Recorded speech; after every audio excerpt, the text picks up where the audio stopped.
tormenta se apaga con un fuego difuso, no lo ves, mil posiciones me cambian, ahora tengo otro nombre, no lo conoces. This train is for Portsmouth and Southsea. The next station is Guildford. The next station is Guildford. Change here for Wanderer at Redhill, London, Gatwick Airport and Redhill. The next station. Desde la tundra.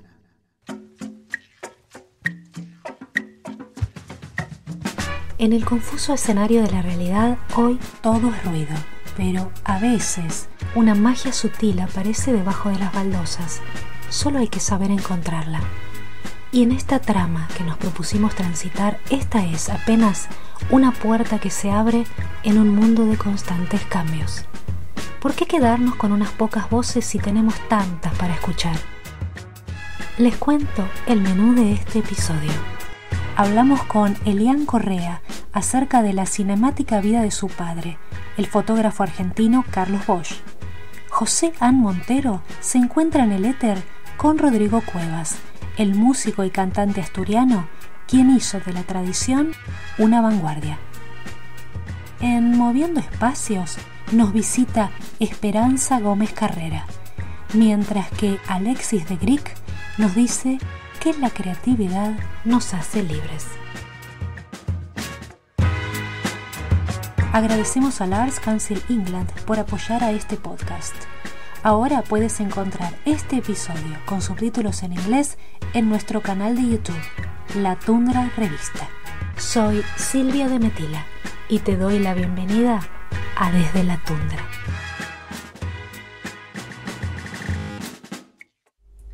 You can listen to this program with subtitles in English on our YouTube channel. Ahora sí, ¿eh? Va.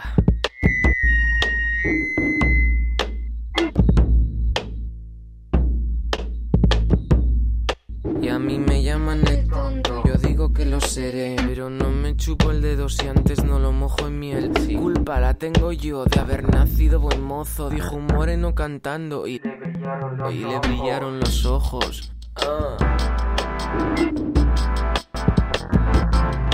Ahora sí, ¿eh? Sí. Ahora sí. Ahora sí que estamos bien. Sí. Ahora sí que estamos bien. Uf.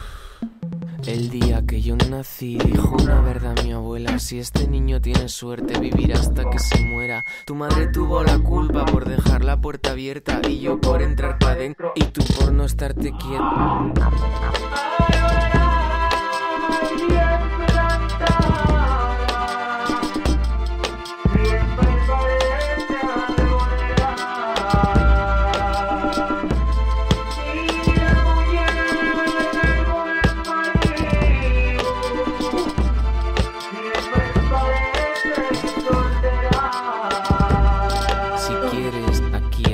Si quieres en mi cama y si quieres entre mis piernas mañana por la mañana.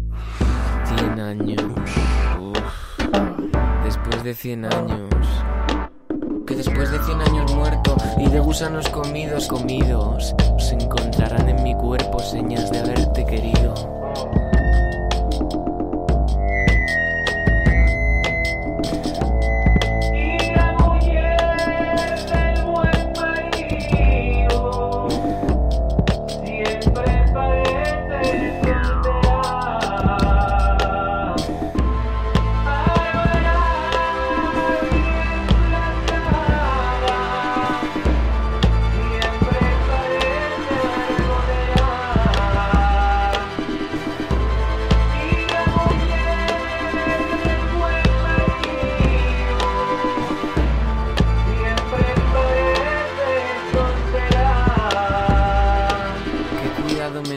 Que pase si no me hables, si yo no me desayuno con palabritas de nadie. Corderinos como tú tengo yo la corte llena y ni los estro ni los barro. Porque no merece la pena. Uf.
Desde este espacio sonoro, que es un abrazo con forma de palabras, sensaciones, canciones y pensamientos, queremos acercarnos a la cultura asturiana, cuya lengua es una de las que más riesgo corren de desaparición de la península ibérica. Vegarrienda es un pequeño pueblo asturiano de 15 habitantes, desde donde Rodrigo Cuevas está agitando la cultura asturiana y la música folk. En su trabajo Manual de Cortejo y en su gira Trópico de Covadonga tienen un papel principal la lengua asturiana. Bienvenido, Rodrigo, a Desde la Tundra. Hola, ¿qué tal? Nos gustaría saber qué papel tiene la lengua y las tradiciones asturianas en tu música. Pues tienen un papel muy importante porque son el vehículo de expresión mayoritario de la música tradicional asturiana. En Asturias ocurre una cosa que quizás no ocurre tanto en Galicia o en Cataluña o en Valencia, que es que hay una diglosia muy importante, que diglosia quiere decir que hay una lengua considerada superior, oculta, y hay otra lengua considerada como... Bueno, que eso pasó en todos los sitios en España, pero aquí todavía estamos en ello. Hay otros sitios en los que ya se salió y aquí no. Entonces sería lo contrario de bilingüismo, ¿no? Aquí es la diglosia. Y entonces esa diglosia ya es histórica y ocurre que muchas veces la gente, aunque no hablara castellano, cantaba en castellano. Hay muchos dejes dentro de las canciones que son propios de alguien que habla un idioma, que canta un idioma que no es en el que habla, ¿no? También hay mucha cultura, o sea, mucha música tradicional cantada en castellano por eso. ¿No es algo paradójico que la vanguardia artística y musical nos llegue desde el mundo rural? Pues yo creo que no. Siempre tenemos la imagen de que la música folk está ahí enquilosada, son coros y danzas, o algo así, ¿no? Uy, calla, quita para allá. Quita para allá. Ojalá que no... Que también a mí todo el kitsch de coros y danzas me parece fabuloso, ¿eh? Me parece como una expresión más de la música tradicional, pero no es tradicional.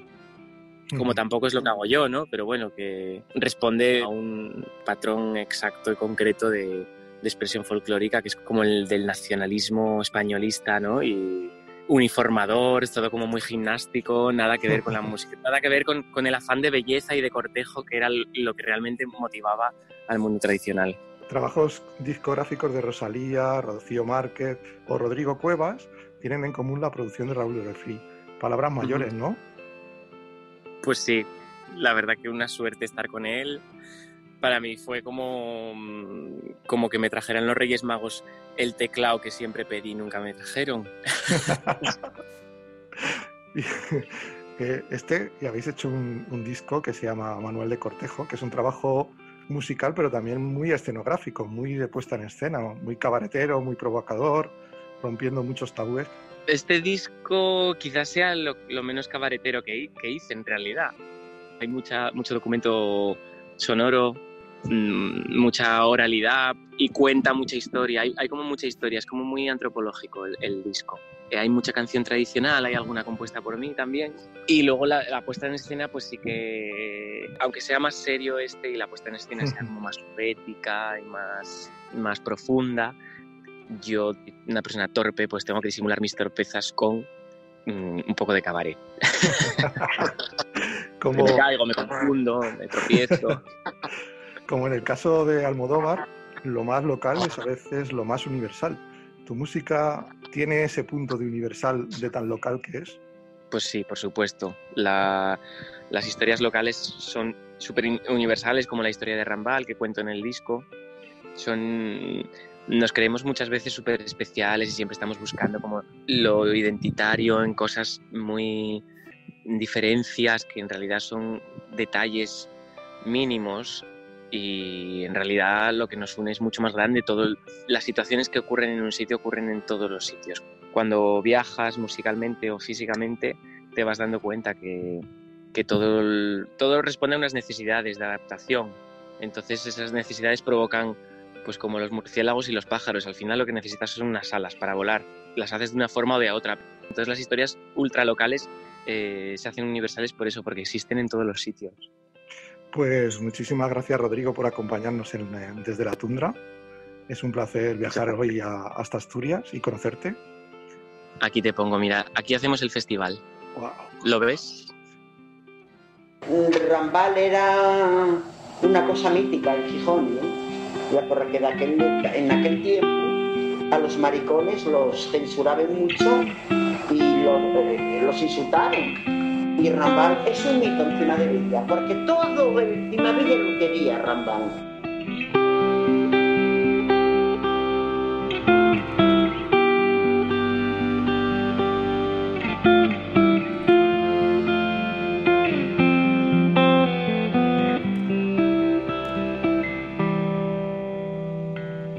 Maricón de nacimiento, una cosa mítica en Xixón. Fiu de Concha la guapa y era un ídolo, una juerga y era la madre que lo parió. Por los cabarets de Cimavilla cantaba feliz por Marifé, como reina de los playos y tal cosa se paseara por barrio tan popular alguna vez.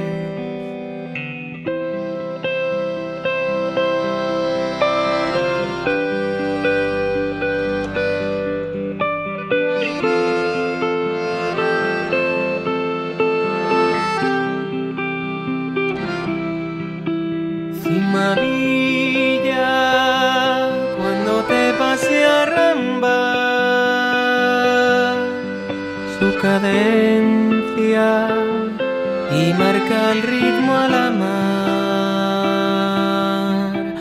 Cimavilla, paseíto de Rambal, quien te envidia, la Virgen de la Soledad. Y era el esplendor del barrio alto, Concha la guapa salía anunciando ya hay función, y el barrio se alborotaba, Mariloli a la guitarra, los guajes emocionados sujetaban y el telón. Que al abrir había una gran Pamela, tras la cual se escondía Rambal. La tarábica y aplaude cara a Cristo, se escojona ante tal ostentación de libertad. Libertad, Rambal, libertad, bien te amar. Libertad, Rambal, libertad, bien te amar. No hay cosa más valiosa y difícil de algamar. Con cuchillitos de plata te la fueron a robar. Fue cuando al otro día nos enteramos que la habían matado. Quemaronlo, cortaron allí los pies, cortaronlo por aquí, quemaronlo, y después de quemarlo, pues echaron agua, que fue por los vecinos, lo conocieron porque cayó el agua abajo. Y cuando subieron, pues claro, no quedó ninguna huella. Luego llevaron en una bolsa de plástico. La cosa quedó ahí porque fue un pecio gordo llamámoslo a un ricachón. Y María, cómo te llora Rambal, tu cadencia no y marca el ritmo a la mar. Cimavilla, ya no te pase a Rambal, está contenta la Virgen de la Soledad. Cimavilla, paseíto de Rambal, tu cadencia ya no hay marca el ritmo a la mar. Cimavilla, como te llora Rambal, siente envidia la Virgen de la Soledad. Cimavilla, paseíto de Rambal, siente envidia la Virgen de la Soledad. Rambal, Rambal.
Hola, me llamo Maria, and I am your daily Spanish instructor.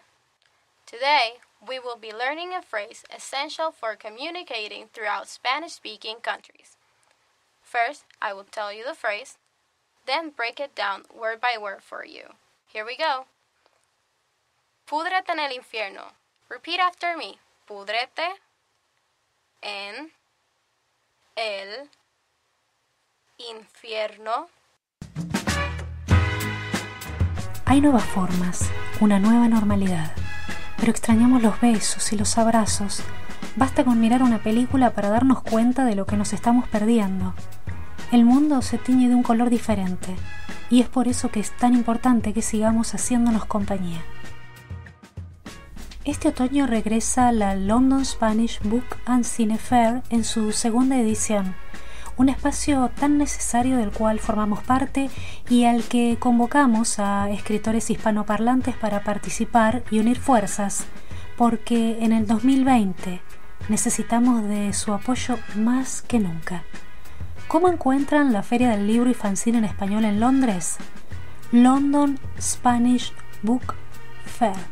En redes sociales para enterarse de las actividades que se van a desarrollar entre el 2 y el 9 de octubre en forma virtual. Feminietas, Chop Suey Magazine, Edo Brenes, Flora Márquez, Ilu Ross, Carlina Veras, Luis Elvira, Leo Boix son apenas algunos de los nombres destacados que participan en esta edición. Pueden ingresar también desde nuestra web, latundra.com. Porque, como dice Soñé Calavera, nada queda tan lejos. Satélites.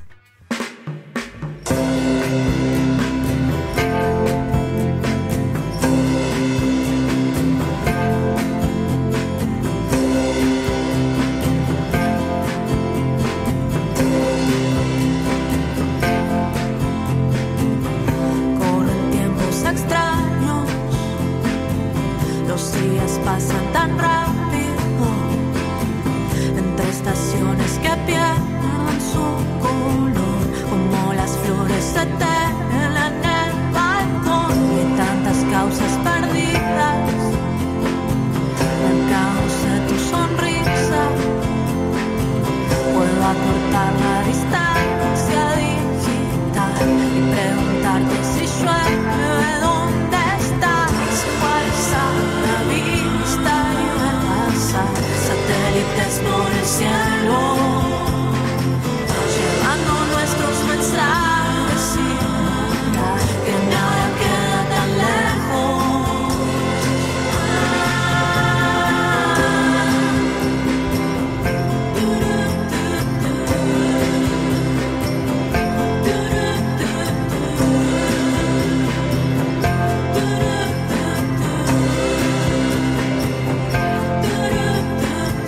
Fotografiamos la luna, varias misiones absurdas más. Hay cosas que no se dejan atrapar, escapan como el sabor de lo habitual. Sincronicemos relojes, tenemos solo esta noche para que no quede nada sin hablar, analizar si lo hicimos todo mal. ¿Cuál es la vista y ver pasar satélites por el cielo, llevando nuestros mensajes sin mirar que nada queda tan lejos? Podemos alzar la vista y ver pasar satélites por el cielo, llevando nuestros mensajes sin mirar que nada queda tan lejos.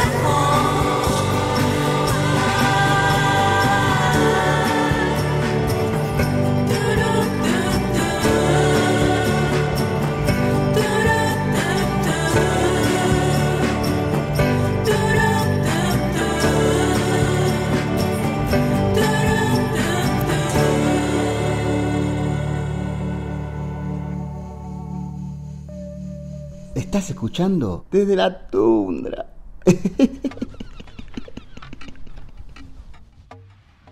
En Londres conocemos muy bien a la pianista, cantante y compositora Eliane Correa, integrante de Wara, En el Aire Project y Eli y la Evolución. Lo que no sabíamos es que Eliane es hija de Carlos Bosch, referente del fotoperiodismo argentino, fallecido recientemente. Hoy hablamos con Eliane. Bienvenida. Gracias. Eliane, es un gusto tenerte en el programa. Principalmente quisiéramos hablar de la vida de tu papá, Carlos Bosch. Una vida tan interesante que no sería raro que algún director quisiera filmar un biopic. Bueno, ya existe un documental que habla de lo que es su mirada sobre la memoria en la fotografía, que se llama Sombras de Luz. Yo hice la música. Lo que no es... está más enfocado en cuál es su visión de la memoria histórica a través de la foto, de su trayectoria, pero no tanto en lo que son las anécdotas de todas las cosas que le han pasado en la vida, ¿no? Eso realmente, eso sería una película de Hollywood con carro, con explosiones, con efectos especiales, o sea, sería una película de Hollywood, totalmente. Pero bueno, la película está disponible en Amazon Prime, pero no en todos los países. Se llama Sombras de Luz, dirigida por Daniel Enríquez. Es imposible no resaltar que tantas personalidades de las artes, la literatura, la política pasaron por su cámara. Ni siquiera Salvador Dalí o Julio Cortázar pudieron escapar. La mayoría de la gente lo conoce como fotógrafo, como antropólogo, como maestro, como gran figura del fotoperiodismo argentino y español, ¿no?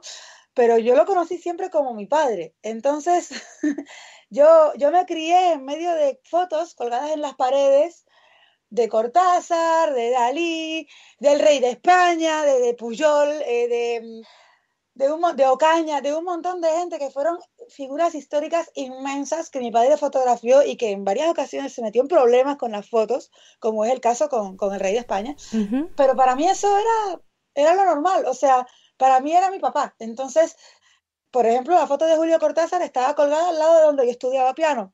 Y para mí eso era pues una foto de un tipo ahí con gafas que... Y después fue que me di cuenta de que cuando fui a la escuela me hablaron de Julio Cortázar y ahí fue que como que enganché una cosa con la otra y me dije, en realidad, wow, ¿sabes? ¿Y qué me podés decir de la etapa en la que estuvo infiltrado en la Falange? Fue una de las partes más importantes de su trayectoria.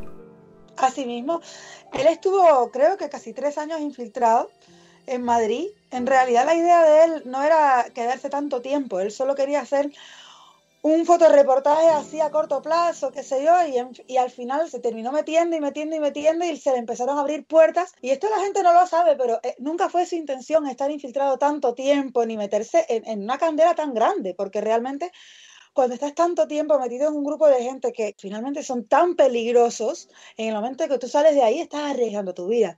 Y así fue que terminó haciendo un fotoreportaje que fue histórico, que se puede decir casi que cambió el curso de la historia del fotoperiodismo en España, porque nadie había hecho algo así en ese momento. Él estuvo recibiendo, no sé si fueron 7, 8, 12 amenazas de muerte después de eso, lo estuvieron buscando, tuvo que estar escondido. Fue algo muy grande. Viéndolo a la distancia, era una persona muy temeraria.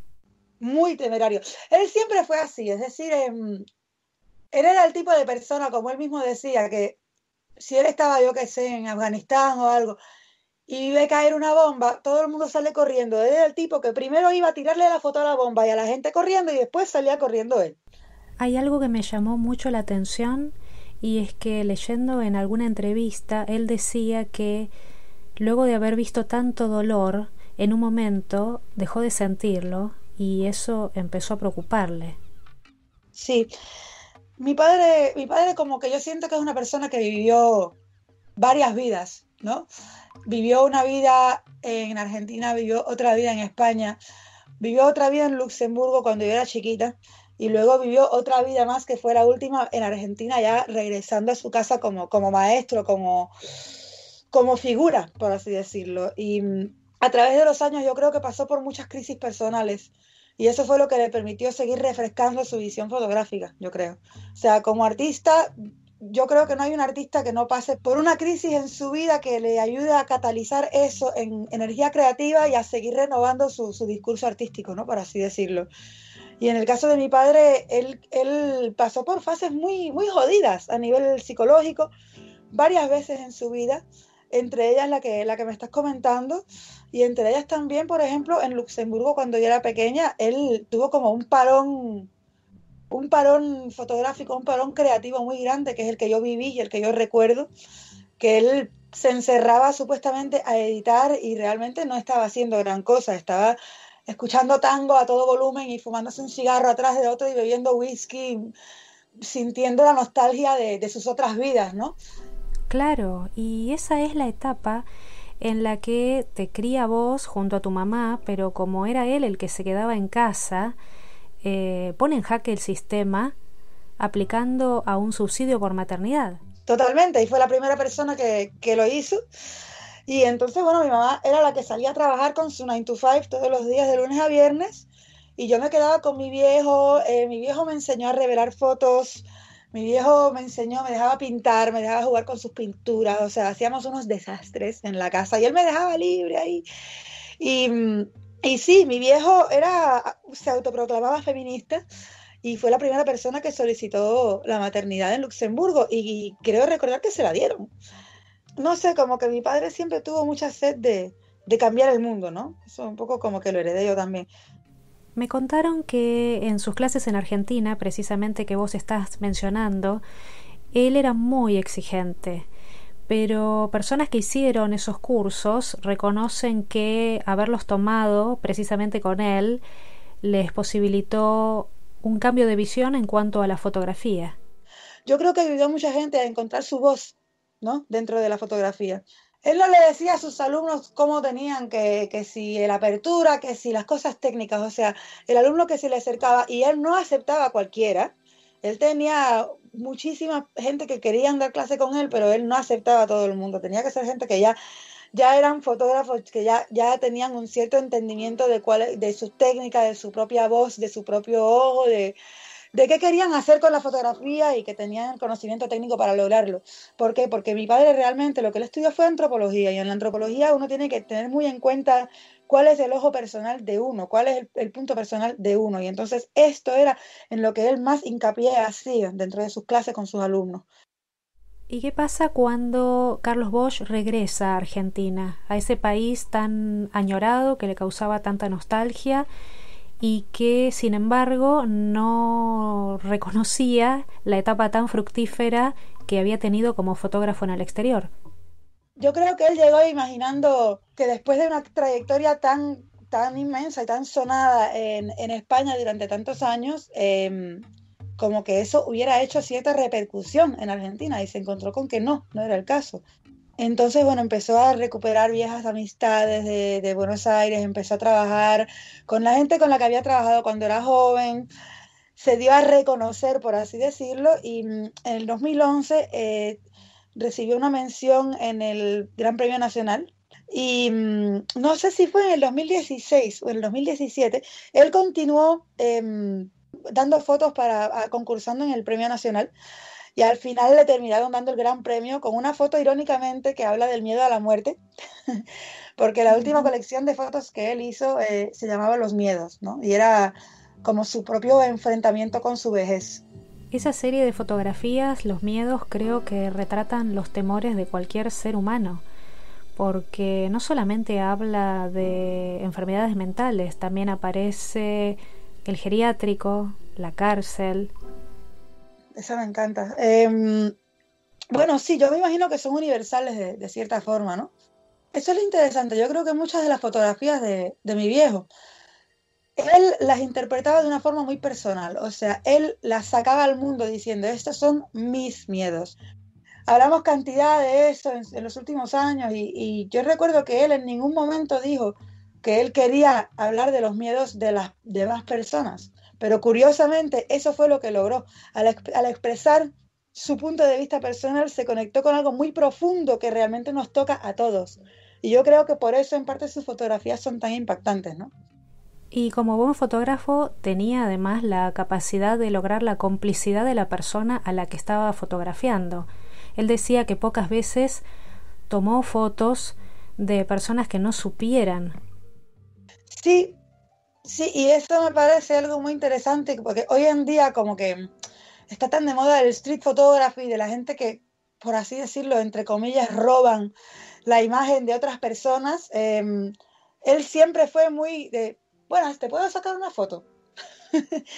Y ya, y era así de simple, y no había vamos a sentarnos a tomar un café y me cuentas tu historia no, él no conocía a muchos de los sujetos con los que conversaba, y yo recuerdo que muchas veces conversaba con, yo qué sé, figuras políticas, autores, artistas, gente a la que fotografiaba, y no les hablaba de su arte, hacía small talk, hacía conversación con ellos, de bueno, ¿y qué has hecho hoy? ¿Y cómo está tu hija? Y qué sé yo, o sea, charlaba como si se estuvieran tomando un café. No era que intentara sacar de las personas esa cosa profunda que les haga como sacar sus entrañas por la boca y por la cara para chupárselo con su cámara. Te debe haber sacado miles de fotos, pero hay una que está dando vueltas por internet junto a otras fotos de tu papá, donde se te ve muy chiquita asomándote a través de una cortina. ¿Te acordás del momento? Yo me acuerdo de ese día porque lo que pasó fue que el diseño de la foto, la idea, fue de los dos. O sea, yo le dije, papi, quiero que me saques una foto que así como de susto, ¿no? Así como un fantasma y medio le conté la idea y entonces mi papá sacó, creo que era, no sé si era yeso, no sé, él tenía de todo, en la casa tenía polvos, yeso, barro, pinturas, la casa era como, había un taller ahí que era como un caos artístico total, en el que él me dejaba a mí volverme loca, yo salía corriendo, me pintaba yo a mí misma, él me dejaba, ¿no? Y nada, con mi viejo elegimos el vestuario, agarramos la tela. Me acuerdo de cuando él rajó la tela, me dice, mira, asómate por aquí, pon cara de fantasma. Y esa fue mi cara de fantasma, ¿no? Y ya, y ahí quedó la foto. Y al final todo el mundo, oh, qué foto, qué foto. Y en realidad no, era, como dicen en España, de coña, básicamente, ¿no? Era de joda. Y la pasamos muy bien ese día. Yo tengo un recuerdo de ese día, me la pasé en grande, haciendo esa foto tan macabra, ¿no? Tan tétrica. O sea, pues sí. Y nos la pasábamos muy bien. Y él sabía todo esto. Sí. Él era una persona muy, muy complicada, porque para ser este tipo de artista tan mágico, tienes que ser una persona complicada. Entonces, bueno, teníamos una relación complicada, pero muy positiva dentro de todo. Y entonces nos llevábamos muy bien porque éramos muy sinceros uno con el otro. Y yo siempre se lo dije, le hablé mucho de los buenos recuerdos que tengo de mi infancia con él y de que en parte gracias a él que soy artista yo también hoy día. Yo y muchísima gente, o sea, él tiene 4 hijos de sangre, pero realmente después de que falleció recibí muchísimos mensajes de personas que se consideraban como hijos postizos de él, gente para la que fue mentor, gente a la que ayudó con su fotografía, que realmente muchas de estas personas era a medio camino entre ir a una clase de fotografía personal y una sesión de psicoanálisis. O sea, él les sacaba de adentro muchas cosas, ¿no? A la gente. Y tenían una relación como muy intensa y muy personal. ¿Y qué le parecía tu música? ¿Le gustaba? Mira, nosotros hablábamos poco. Los últimos años de su vida hablábamos poco, pero cuando hablábamos nos la pasábamos él diciéndome a mí lo orgulloso que estaba de mí y yo diciéndole a él lo orgullosa que yo estaba de él. O sea, estuvo muy bien todo. Al final yo creo que lo importante es que haya gente como él, que haya impactado personas como yo y como sus alumnos a la hora de seguir creando libremente, porque vivimos en una era en que el mercado de las artes en general, o sea, la industria musical, el mercado del arte, la fotografía, se están comercializando de una forma que es muy banalizante, ¿no? O sea, se nos está manipulando para que nos gusten productos artísticos, cada vez más productos y menos artísticos. Y entonces para mí como que el rol de personas como mi viejo, que le recuerdan a la gente que están creciendo en su carrera artística, de paren un momento de intentar vender y hagan lo que sienten, lo que les dé la gana. Si eso conecta con el público, bien. Y si no, no pasa nada, ya alguien los entenderá en un futuro. Pero por ahora hay que ser auténticos con la visión artística de uno.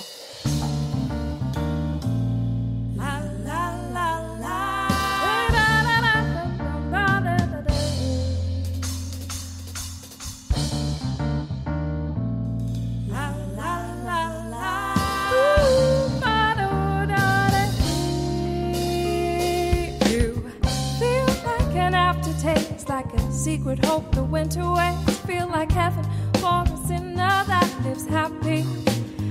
I've been lucky to be the one to inspire you. But if you're not playing my tune, I might not follow. Break me. You climb my reasons like the morning sun. You make me free. Does it last forever? Does it last forever? La la la la. La la la la. Da da da da da.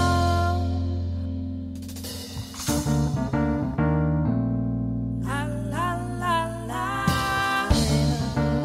Da da da. Oh, you have to convince me of what I wish I'd been. What about the imperfections? There's a million little flaws to make you deserve it all. Do you even have the remote recollection? Swearing crazy, curl up our fingers, pretend to be one. You make me free. Do they ever really? Do they ever really? La la la. I eat your aftertaste. I eat you. Don't ever find. Will you stop and take a step back? Were you always this invincible? I keep you in a place that you would never find. Keep you locked up above ground, somewhere shiny, somewhere far. I keep you in a place that you will never find. With all the dusty parts of my life under where you are. I keep you in a place that you will never find. I keep you someplace. So I keep you in a place that you will never find. Open the door and let yourself go. Y si te deja llevar, deja que corra el agua. Open the windows, open the doors. Y si te deja llevar, deja que corra el agua. Open the windows, open the doors. Y si te deja llevar, y si te deja llevar, y si te deja llevar, no have to take. Y si te deja llevar, y si te deja llevar, don't take a step back. Y si te deja llevar.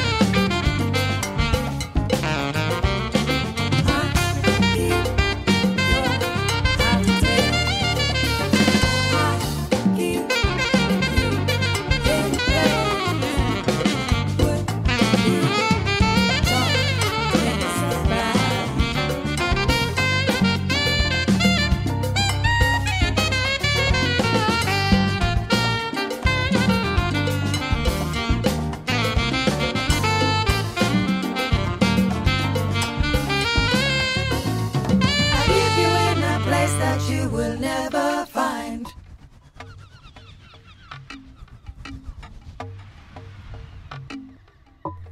Seguimos hablando con Elian Correa.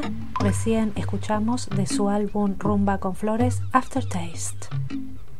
Y esto nos da el pie ideal como para preguntarte en qué plano se encuentra tu música. Bueno, en Cuba escribí un disco entero de música cubana, de timba cubana. Bueno, el timba, lo que le dicen salsa cubana, ¿no? Pero en realidad se le dice timba. Que lo estamos ya grabando. Eso saldrá, me imagino, como a finales de año, yo creo, más o menos alrededor del año nuevo. También he estado preparando unos cuantos singles, videos musicales con mi proyecto En el Aire, que es como un jazz afrocubano, pero que no suena a Latin jazz tradicional, suena como una cosa más experimental. Estoy empezando a producir música hip hop, música electrónica, como que estoy muy interesada, ¿no?, en buscar nuevos caminos para la música electrónica, utilizando también lo que son las raíces de los folclores afrolatinos, con lo cual como investigando, teniendo tiempo, ¿no?, por una vez de investigar eso, de sentarme con las computadoras libremente, a crear libremente, ¿no?, como a mi viejo le hubiera gustado. Hace algunos años, cuando hicimos una entrevista para La Tundra, me dijiste que tu estado natural era estar con un pie en el avión. ¿Te acordás? Sí, mira cómo han cambiado las cosas. ¿Ves lo que te digo? Mira, en aquel tiempo yo quería viajar más. Y así mismo fue, y empecé a viajar más, y viajar más, y viajar más. Y ahora estoy como haciendo la otra fase de quiero viajar menos, y estar más tranquila en mi casa, con mis cosas. Como que todo empezó porque quiero tener un gato. Durante todo este tiempo yo lo que quería era que creciera mi carrera, quería girar, quería conocer muchos lugares. Bueno, desde que hicimos esa entrevista hasta ahora, no he parado.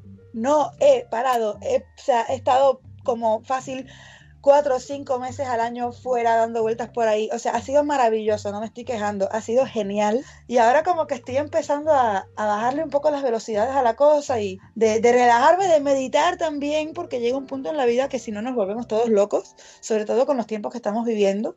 Entonces, bueno, entre lo del gato, lo de meditar y una cosa y la otra, tengo un pie en el avión todavía, pero ahora el fin mío es bajarlo. Y seguramente lo vas a lograr muy pronto, conseguir ese lugar que estás necesitando y tener tu gato o gata. Te agradezco mucho por habernos dado estos minutos para contarnos la historia de vida de tu papá, Carlos Bosch. He ido a hacerlo porque me parece que va a ser muy bonito, porque todas las voces que hay hasta ahora que se han publicado han sido desde un punto de vista profesional de Argentina, de España. Y nada, me parecería muy interesante que también demos un punto de vista nosotros, ¿no?, desde este lugar un poco más de afuera. Entonces, muchísimas gracias por invitarme a charlar sobre el viejo. Bueno, pues nada, aquí estamos, y la próxima vez que hablemos dentro de otro montón de años ya te contaré qué tal con lo del pie en el avión y el gato. Claro que sí, queremos recibir noticias pronto. Un beso. Un abrazo, cuídate mucho, chao.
You can listen to this program with subtitles in English on our YouTube channel.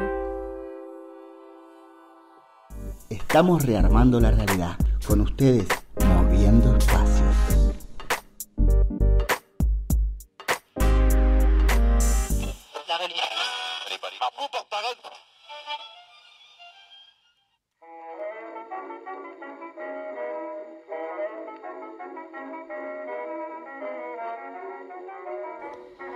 Soy Esperanza Gómez Carrera, artista visual. Os voy a contar algo que ocurrió en mi infancia y que está relacionado con mi arte.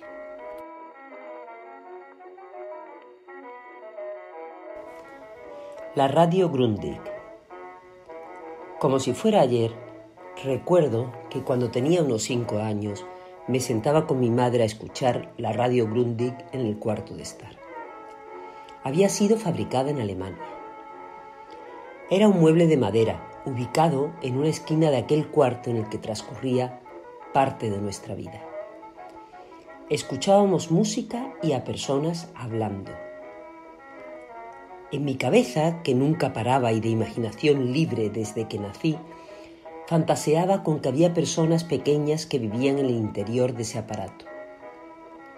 Había un espacio dentro de la radio y yo sentía que debía de ser interesante, lleno de válvulas de cristal y bobinas de colores, de hilos rojos y amarillos.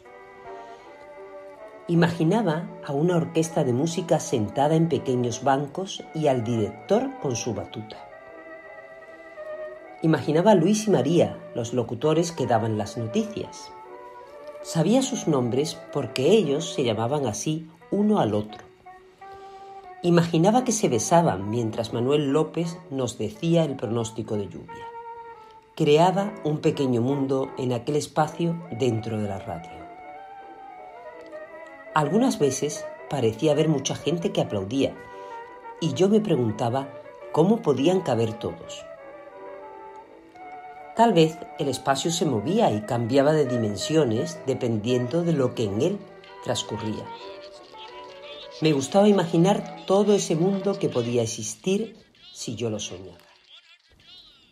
Años después, una persona sabia me dijo que tenía el don de saber hablar con los espacios, que sabía verlos y sentirlos de muchas formas. Desde entonces he concebido mundos enteros dentro de los objetos cotidianos de la vida y son esenciales en mis obras. Me refiero al espacio interior de los objetos con los que trabajo. Siempre he querido saber lo que hay dentro. Una de mis primeras obras fue una guitarra que corté, seccioné en varias partes. Era increíble ver sus huecos interiores.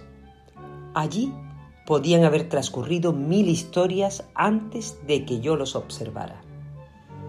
Ya sabemos, el gato de Schrödinger.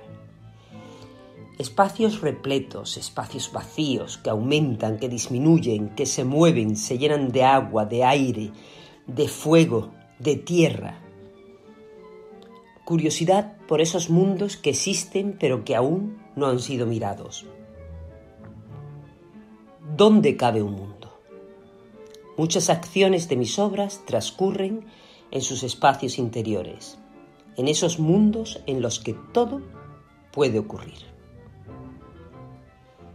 Hace unos años, cuando mis padres fallecieron y con mis hermanos decidimos vender la casa de nuestra infancia, revolviendo en el trastero enorme y lleno de 1000 recuerdos, reconocí la vieja radio Grundig debajo de unos colchones. Estaba desvencijada y la tapa de atrás semiabierta. No pude refrenar mi curiosidad y la abrí. Allí estaban las viejas válvulas, las bobinas de hilos, mucho polvo y un pequeño palo que parecía una batuta de director de orquesta.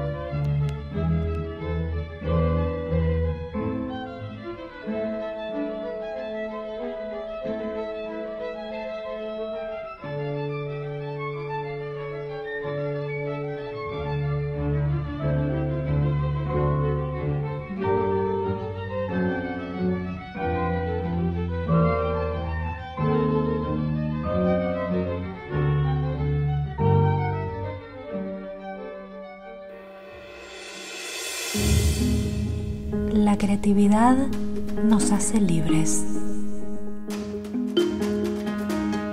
En una época, al entrevistar artistas sin haberlos aún presentado y antes de cualquier otra cosa, les preguntaba quiénes eran. Inmediatamente se sentía en el aire la sensación de quien se acaba de salir del camino de repente. Sobrevenía un silencio y luego una sonrisa libre de todo juicio. Era como si nunca antes se hubiesen visto frente a ese cuestionamiento que podría sospecharse básico. Luego enseguida aparecían de nuevo las palabras y el diálogo, pero sin embargo, en ese segundo de contemplación anterior a las ideas, en ese segundo de silencio, había estado la respuesta honesta y completa. Es aparentemente sutil, pero hay una sustancial diferencia entre ser lo que hacemos o hacer lo que somos. No advertimos que en nuestro interior subyace la misma pregunta y que a menudo solemos respondernos de forma tácita yo soy y detrás una ocupación, un título, un cargo e incluso vivir en base a esa idea con una percepción en la que si eso con lo que nos identificamos concluyera, la existencia misma concluiría. Si dejara de hacerlo, moriría. Sí, ¿no? A veces decimos esas cosas, pero internamente sabemos que no. Yo al menos lo supe un día, supe que no era mi profesión, ni mi música, ni mis escritos, que no era mis logros ni mis fracasos. Entonces percibí que la creatividad, eso que me era natural, así no tuviera la más remota idea de dónde venía, no estaba en las cosas que hacía, sino en el infinito océano interior que las precede. Supe que en cualquier expresión que decidiera abordar, sea la que fuera, estaba manifestado un rayo de ese ser que existe más allá de aquello que haga. A esa lucidez, a ese espacio que a las palabras les cuesta definir, accedí cuando conocí la meditación. Y no cuando empecé a practicar, sino el día en que experimenté lo que es meditar, que desde mi visión no es nada más que estar en el medio, habitar el instante íntegramente.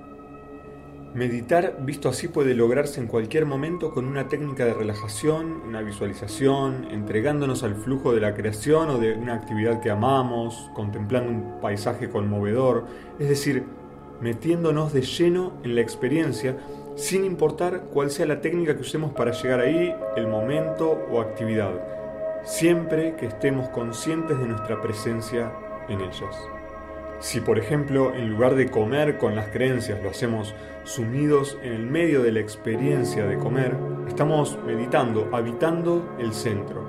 Y claro, inevitablemente, al habitar este instante en el que estamos siendo, nos abrimos a la expresión creativa, la fuerza natural que nos expande más allá de los límites y nos mueve a hacer. Y también algo que muchas veces no advertimos, nos abre a ese otro cosmos interior que precede a la creatividad. Ok, a recorrer ese cosmos desde el que surge la libertad creativa, les invito en el próximo episodio de este libro de bitácora, en cuyos márgenes me gusta garabatear que la creatividad nos hace libres. Me presento. No soy Alexis de Gric, no soy músico, ni odontólogo, ni escritor, no soy docente, ni aprendiz, ni amigo, hermano, esposo, no.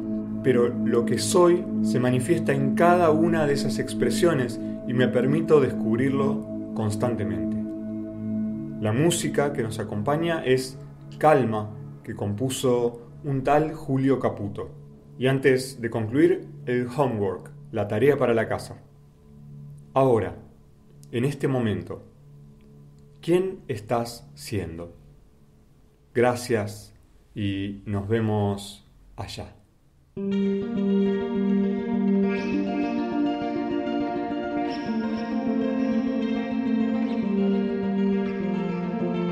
Se nos hizo una costumbre escuchar una canción escrita durante este tiempo tan particular. Pasó entonces Alfonso Devoto con Prendelo.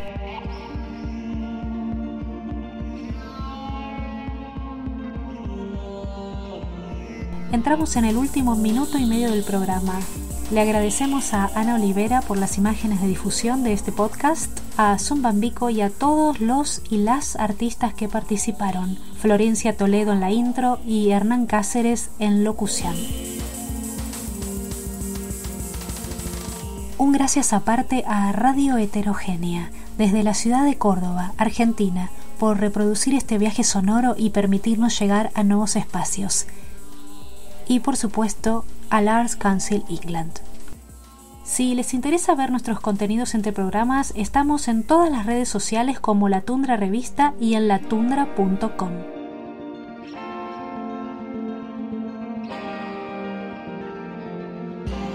Me despido por ahora deseándoles buena vida y mucha creatividad para compartir. Hasta la próxima.